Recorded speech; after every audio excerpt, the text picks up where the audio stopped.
And welcome to the Lakers Lounge. I am Anthony Irwin.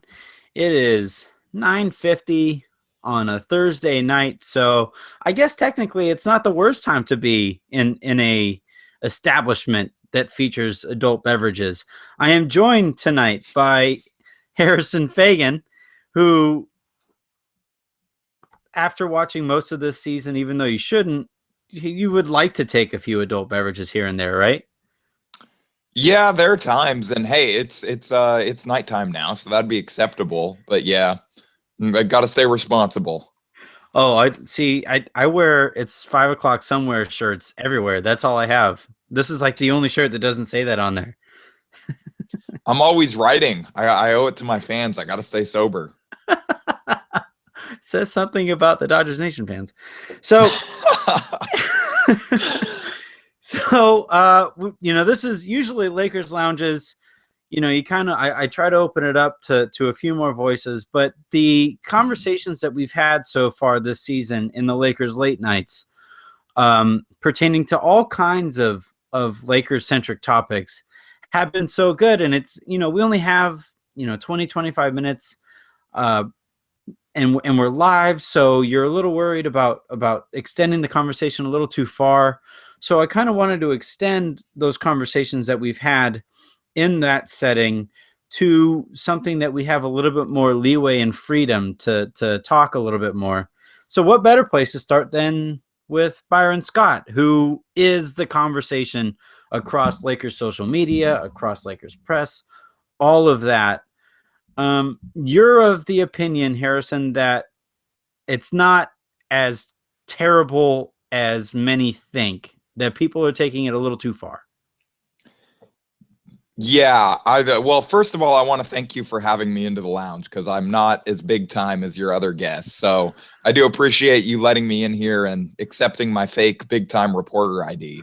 So like on that, and it threw me off when you didn't say we are live at the beginning of the show. You're messing me up all over the place. But as far as Byron Scott, speaking of messing up all over the place, I don't think that it's as bad as many fans are making it out to be. You hit the nail right on the head there. But the only reason I don't think that is because most of the fans on Twitter, you'd think that this guy was just like walking out on the court and tripping D'Angelo Russell as he tried to run a break. Or like he's like telling Julius Randle that he'll never be anything in this league or something like that. Something that catastrophic. He's literally burning the Lakers organization to the ground. And that's not the case. I just feel like the criticism has kind of crossed the Rubicon past fairness. I think from some voice, it's not as fair. I would agree. And this is kind of what happens on social media, that, you get the RTs, you get now they're not favorites anymore, right? Now people like stuff. They're likes. It's like Facebook now. And you get the retweets, you get the likes, you get the laughs for saying things, funny things, mean things about people on social media.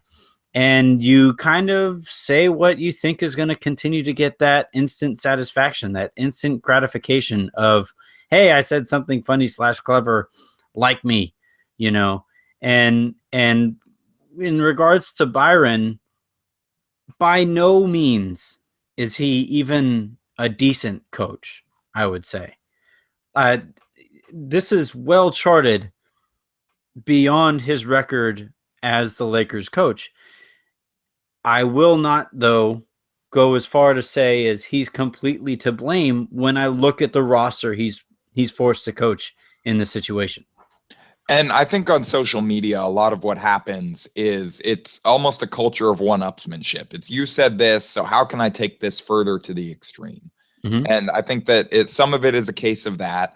And some of it is that he, like you said, he has not done a good job. There are definitely things that he has done wrong this year, or things that you could criticize him for. Maybe you don't think are the right moves. Well, let's actually start there then. Let's try to, because when I write an article, I try to hit both sides of the discussion, right? I think anything other than that, or anybody who doesn't do that, it becomes a hit piece, a la Kevin Ding with Wesley Johnson. It's not a good look.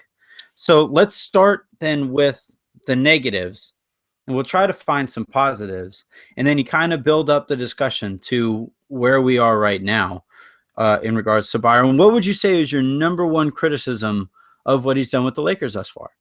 Well, I was just going to say the first negative is Kevin Ding is never coming on the Lakers lounge now. But the second the second negative is, or the biggest negative in Byron Scott's case is, I think it's kind of inarguably his handling of D'Angelo Russell so far. Would you agree?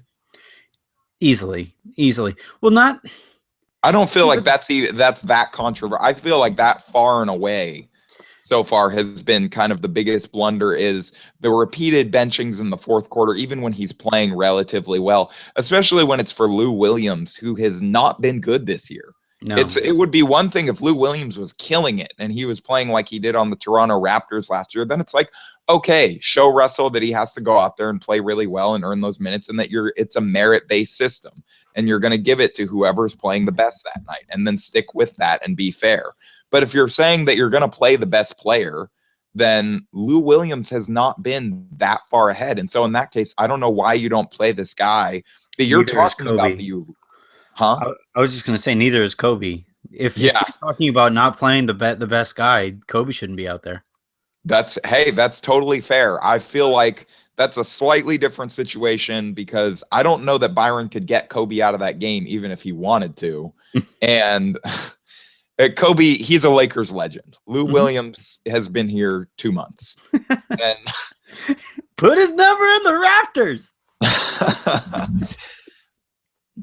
Oh, man. Well, there might be a Stay Lou campaign in a couple of years. It's been shown that if you're a Lakers six-man and you play pretty well, we're going to get some billboards for Lou Williams in a couple of years. Oh, man. Talking about shots fired with me and Kevin Ding. I'm not sure that'll make it into the podcast. Hopefully not. No, but in regards to his number one criticism, for me, it's the inconsistencies. Whether it's with Russell, whether it's with Clarkson, whether it's, for some reason, he's perfectly fine being completely inconsistent with the youth, but he's adamantly consistent with how he treats the veterans. And if I'm the front office, I'm saying our youth are exponentially more important than those veterans that you love so much. The veterans, Bass might not be a Laker after the trade deadline. Lou Williams might not be a Laker after the trade deadline. I hope Nick Young isn't a Laker after the trade deadline. Although I will say he's been a lot better than I thought. Yeah, hey, if he's not here, it's going to be because he raised his value enough that somebody wanted him. He's killed it. He's played really well. And in that respect, he's done what he should have done to this point in the season. But with Byron, it's the quotes are just, after every game, you're in charge of looking up quotes when we do our post game shows, when we do Lakers Late Night, and the quotes are always asinine. They're rarely just meh. They're always, Byron, what the hell are you talking about? And from that, if I was the young player trying to learn in this situation, that's what I would be most frustrated about. Yeah, I've never been a fan of the coaches criticizing players in the media after the games. I think that I understand that it's going to happen sometimes because there are 82 games a year. You're getting asked questions specifically about the players. There are going to be times where you criticize them. It is what it is. But when after every game you're justifying your decision to sit this guy by saying that he's doing stuff wrong. So instead of coming, and then he's saying in the locker room, he doesn't know what he's supposed to do differently. So either he's lying or there's a communication issue. And so why are you telling the media, I don't think Russell's doing X, X, X, and X before you tell him that? Right. And Anthony, I don't know. Actually, I'm getting a little feedback from your mic. Since Drew can edit this anyway, I feel like. Can you hear me? It's just like there's a buzzing sound. There's no buzz on my end. Let's do this. Hold on 1 second. Yeah, do you want to unplug it and plug it back in? I will here in 2 seconds. I want to do system preferences. Sound.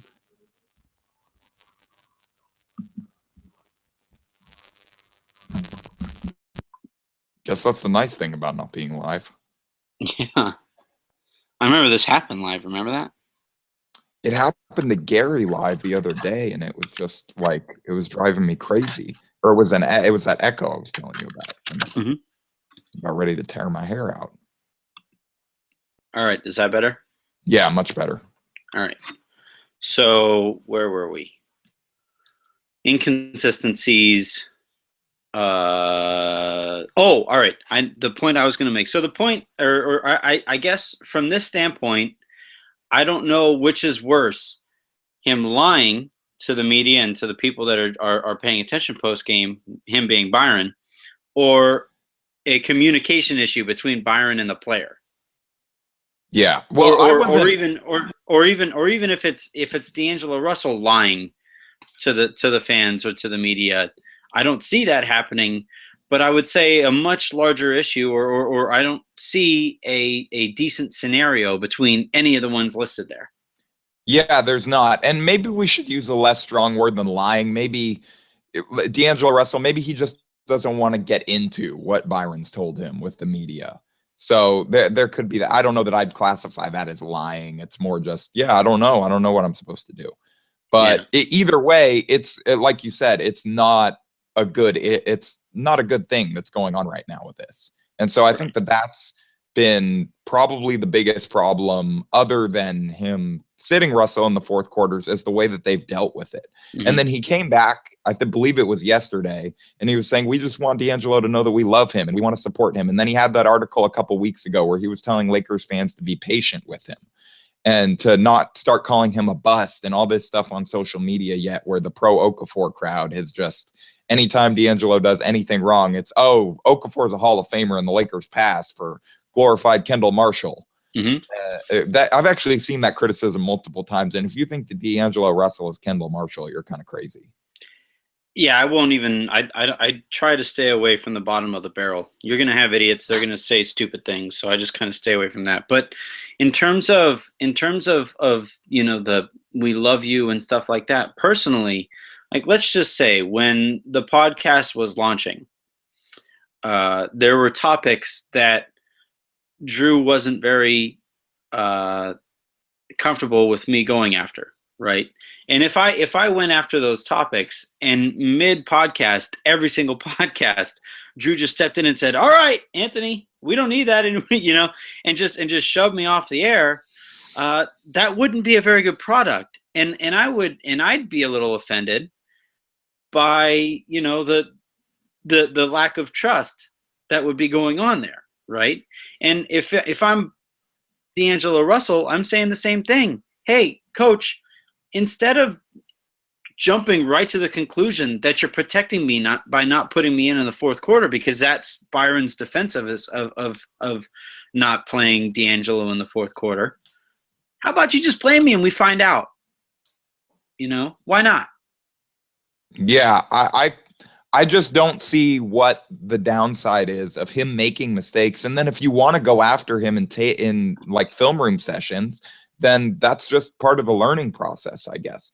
But if he doesn't have those mistakes on tape, then how is he supposed to start learning to address them? You can't. It's like yelling at someone for something they haven't done yet.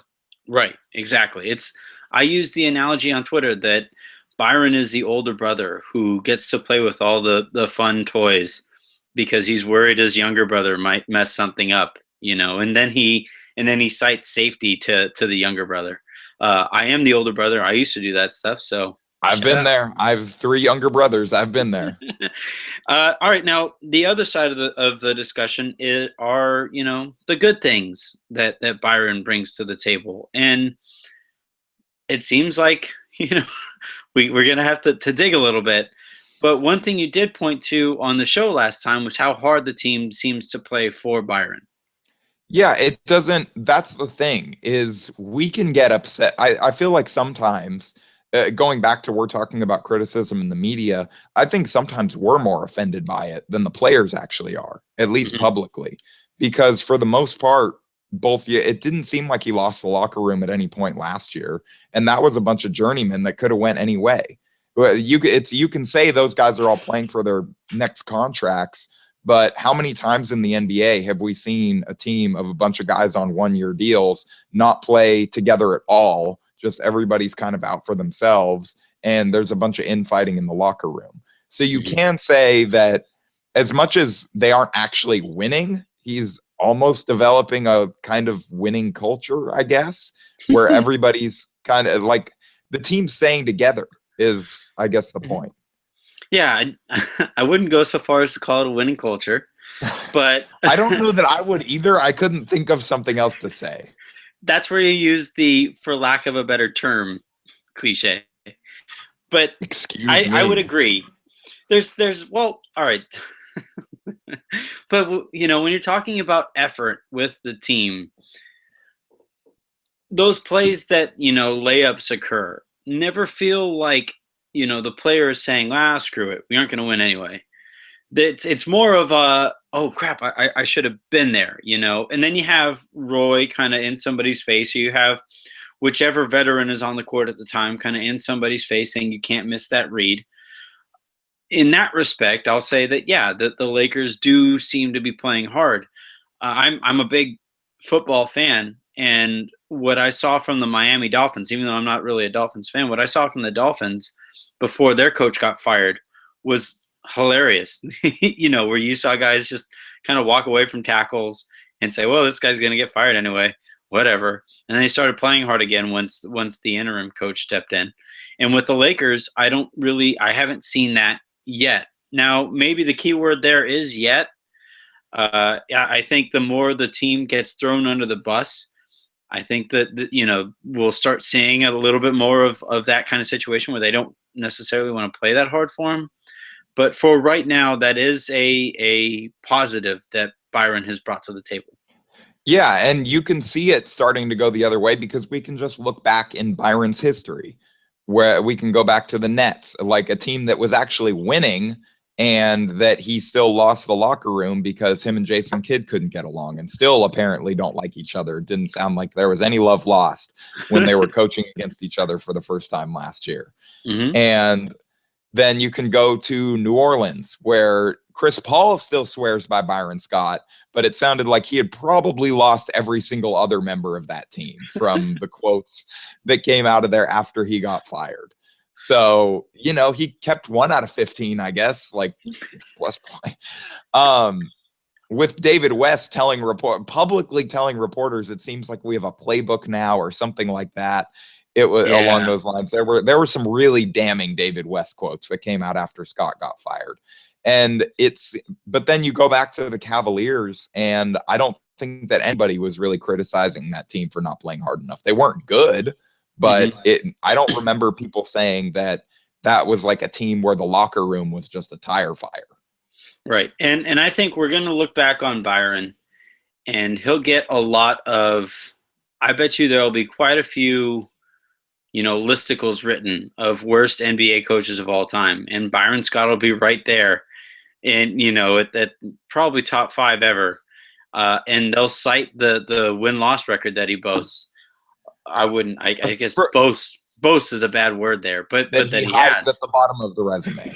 Yeah, exactly. Forget the win-loss record, though. He's a guy that preaches himself as defensive-minded. I'm this grinded-out defensive coach. The Lakers are about to finish the year and as the 5th consecutive Byron Scott team in the bottom 5 in defensive efficiency. Now, some of that is his last 5 teams that he's coached have been very bad. But at some point, if you're such a defensive genius and you're a guy that gets guys to play on defense or your defensive schemes are good, then why is there no sign of improvement from these teams defensively? The Lakers have actually, they're 0.8 points per possession, per 100 possessions worse this year so far than they were last year. All right. Well, we'll let's try to bring that discussion full circle, and we'll kind of say, you know, does the potential damage he's doing, and we'll get to that, with the youth here in a bit, but does the negative outweigh the positive to the point where he deserves to be fired? Or does the positive come close enough to the negative that we say, hey, it's really early in the season. Let's give this guy a little bit more time. The starting five has only been together for roughly a month. Yeah, here's my argument against firing him. Who are you going to replace him with, I think, is point number one on that list. Second point on that list is he did show last year that eventually he will play the young guys when there's really nothing left to play for. He did start playing Clarkson towards the second half of the year. And so maybe if the Lakers continue to be bad, he'll start to get it together again and really let the young guys get out there and take their lumps. And then the third point is, why are you trying so hard to win this year anyway? So even if you could replace him, and so number one, who are you going to replace him with that's going to be noticeably better and improve the team? And number two, do you even necessarily want that much? Because if that pick goes to Philadelphia, honestly, who cares if it's 4th or if it's 12th or whatever? The Lakers don't get it. It doesn't matter what number pick Philadelphia gets.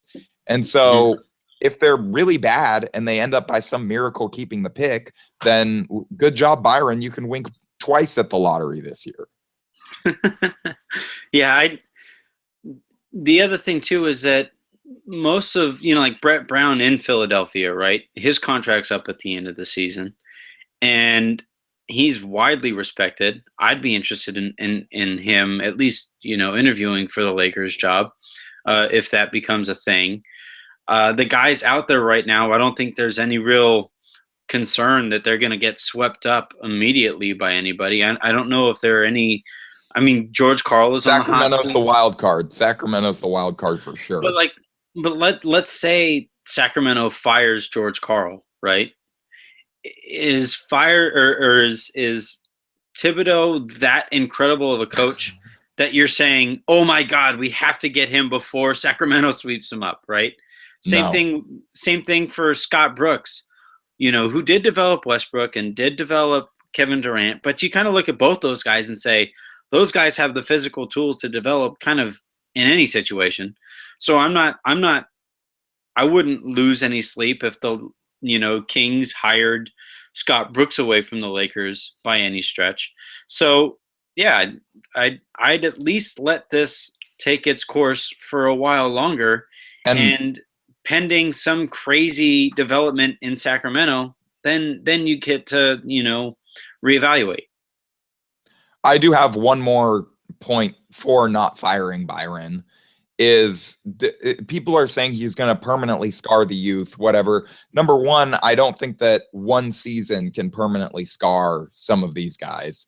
And number two, Jordan Clarkson played under him all last year. He was benched almost the entire first half of the year. He doesn't seem that scarred by it. He's doing all right. So I don't think that this thought that he's going to ruin these guys forever, I don't think that that's realistic to believe that.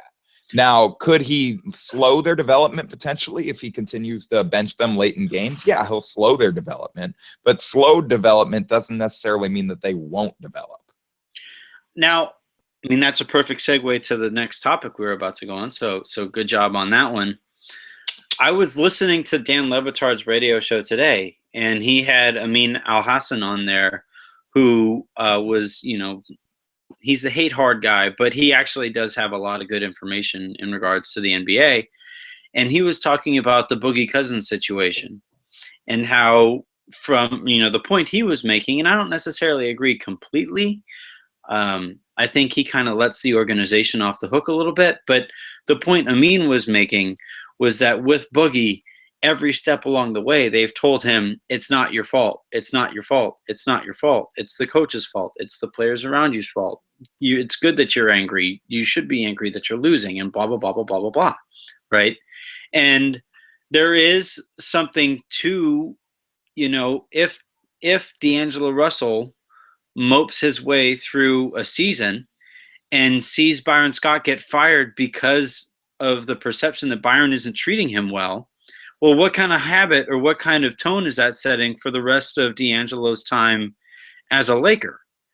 And I don't necessarily feel that way completely. I think there's some shades of gray gray in between there somewhere, but I think that's something to worry about just a little bit. That's a fair point. I can't argue with that too much. That's fair.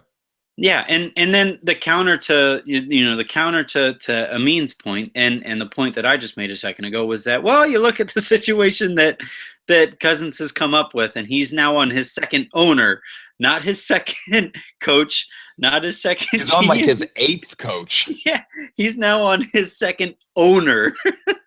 So that's, if I'm Boogie, I'm saying, hey, Amin, you come play in this crap.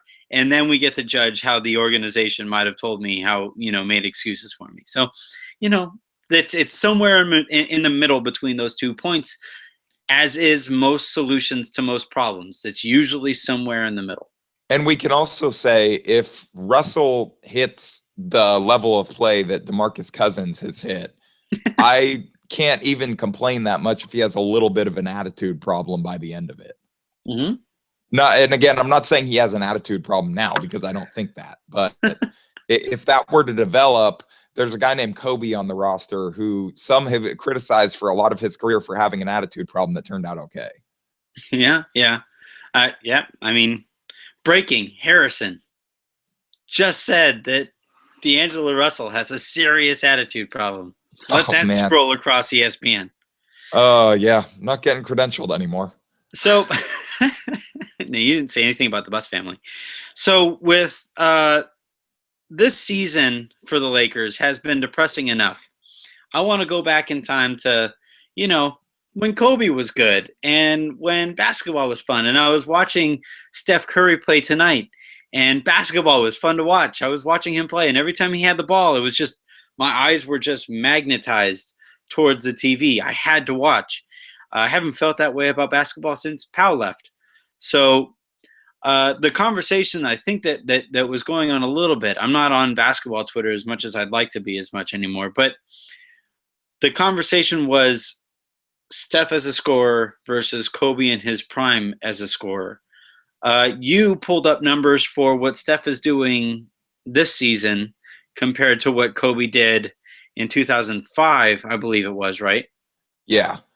Well, I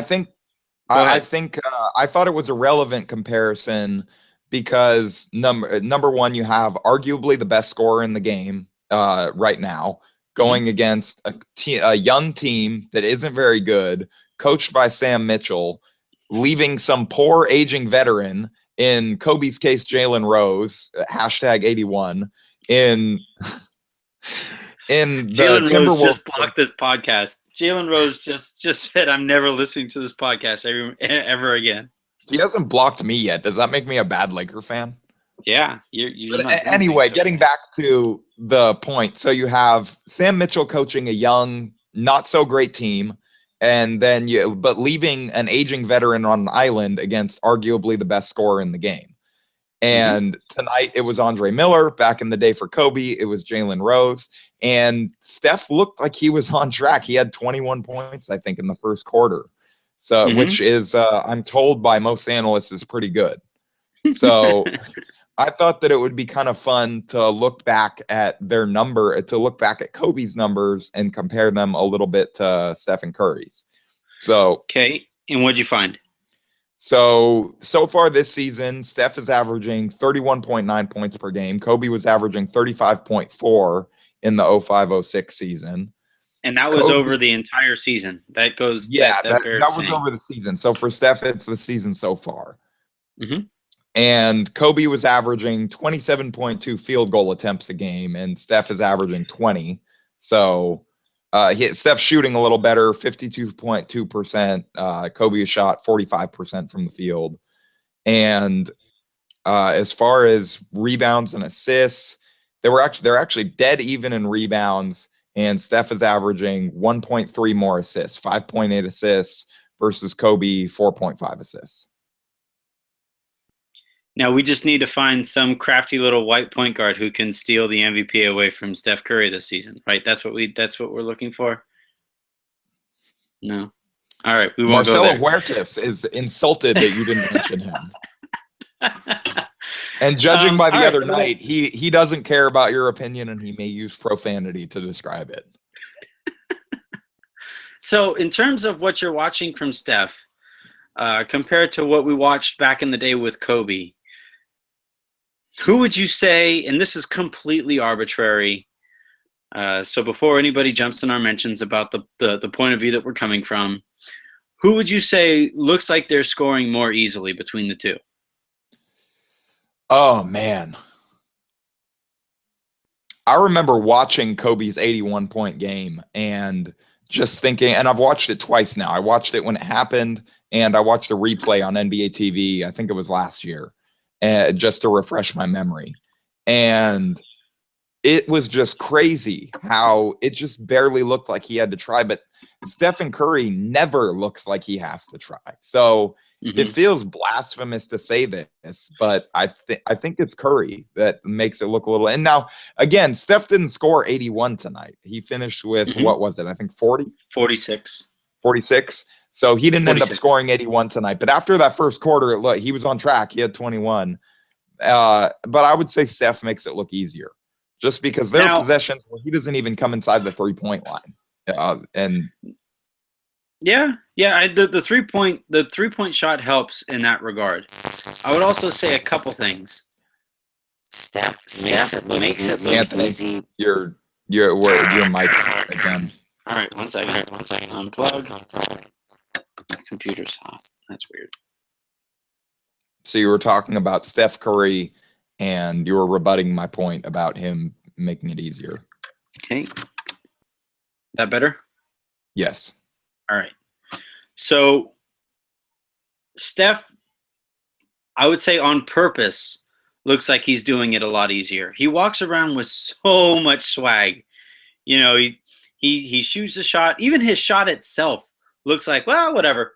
You know, it's just kind of a flick up there. It's really pretty, and if you break it down, it actually is fundamentally sound. The right hand it's just stays so fast. It almost looks like it's like he's throwing up a floater. Yeah, from everywhere, and his handles and everything about him on the court, his demeanor on the court makes it look like, man, I'm just playing with these fools, you know? Yeah. And by contrast, the demeanor that Kobe's always had, or the character Kobe's always played, has been, rah, you know, and everything about it has always been, you know, this is this like me against the world mentality. Everything looks a little harder than it should. Even his uniform being super loose, like you kind of see it, like, you know, kind of behind him billowing like a parachute, you know, and in that regard, I would say, I think, you know, when people look back on Kobe, that's part of what they're thinking is hey, that looked a lot harder than what Curry is doing. And then also, there's some recency bias, right? Like there's no way to avoid that when you're watching this guy have one of the best starts to an NBA season that you're ever going to see. And then you look at those numbers side by side, and man, they're right there with each other, right? Yeah, they're really close. They even average basically the same amount of turnovers. Steph's taking 4 more threes a game. But yeah, I mean, it's. I would imagine Kobe took more free throws. I would guess. Kobe did. Yes, Kobe averaged 10 free throws a game. Steph 6.7. Mm-hmm. Yeah, and Kobe was a bigger guy. Look, right, it's tough right now to put Kobe in any conversation. That's why when the conversation was going on Twitter during the day today, or well, I guess people are going to be listening to this on Friday. On Thursday, that was where the conversation was taking place. And then a couple nights ago, there was another Kobe conversation. And I try to just take myself out of that conversation because so much of this is swayed by the crap that we're watching right now. This is literally as bad as you'll ever see a great player play. And you know, as great as Steph has been, that season that Kobe put together, where Steve Nash robbed him of an MVP, that's as good a basketball as there's ever been played. Yeah, I don't feel like that's very controversial to say at all. And yeah, it's a real shame he lost out on that MVP. Thanks, voters. But I was having this conversation with my brother today about Kobe. He was asking me about the Timberwolves because he doesn't watch quite as much NBA as we do because we're sick. But he was asking me, he's like, isn't Kevin Garnett bad now too? And I was like, yeah. And he would be getting as much criticism as Kobe if he didn't realize now that he's not good anymore and that he needs to tone it back. But And the problem also, for if Kobe KG was Kobe, like the issue. I'm sorry to cut you off there, but Kobe is so polarizing, and the Lakers are so polarizing that anytime something on either side of the equation happens, it's either the greatest thing that's going on in the league at the time, or the worst thing that's going on in the league at the time. And if KG was Kobe right now, doing the same thing in LA after having tortured so many fan bases, I'm sure he'd be getting a lot more negative press. Yeah. Well, instead he went home to mentor the young kids. So that's like, you can't help but like that storyline. Right. But go ahead. Sorry, I cut you off. You said that if KG didn't accept what he'd become.